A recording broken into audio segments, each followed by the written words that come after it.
big question really is this AI going to turn reality on its head in times to come?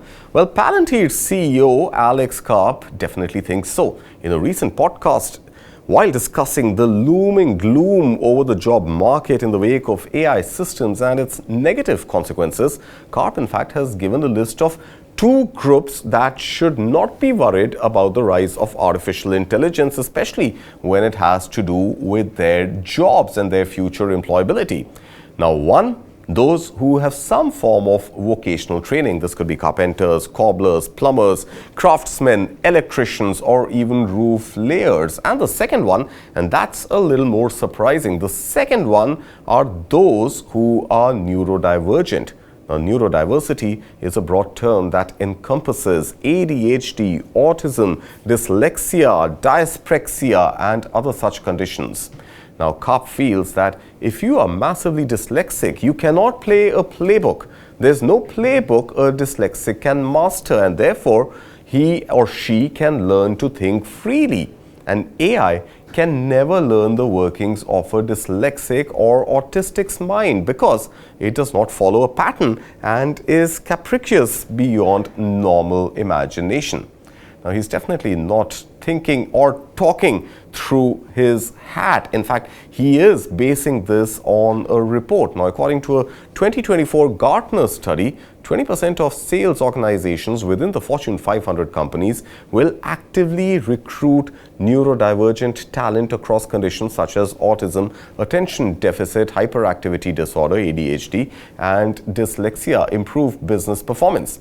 Now, Karp has earlier publicly spoken about his history with dyslexia, going on to call it a formative moment in his life. Well, let's put this new sort of emerging trend into perspective, and joining me on the show is my colleague Amit Ranjan Kumar, the executive editor at News9.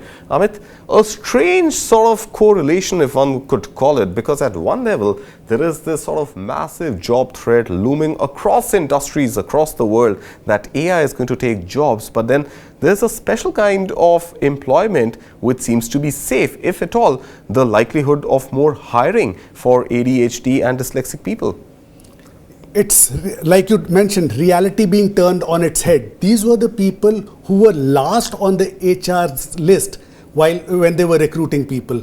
Probably they will be the first on them because AI is replacing jobs of everything that it can learn.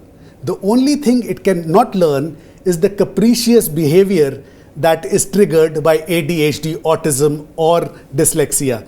So these guys stand to that advantage. So it's karma basically turning over its head. Karma turning over its head, I'm sure, for employers out there. But specifically in the advent when AI can do most of the jobs, what are the specific kind of jobs which should be beneficial for people who don't follow patterns, for people who don't have linear thinking or what we understand as logic being used to do those jobs? Are there specific jobs which would be preferred done by dyslexic or autistic or ADHD patients than human beings, and by human beings I mean regular, unaided, unmedicated, undiseased human beings, or even AI bots for that matter?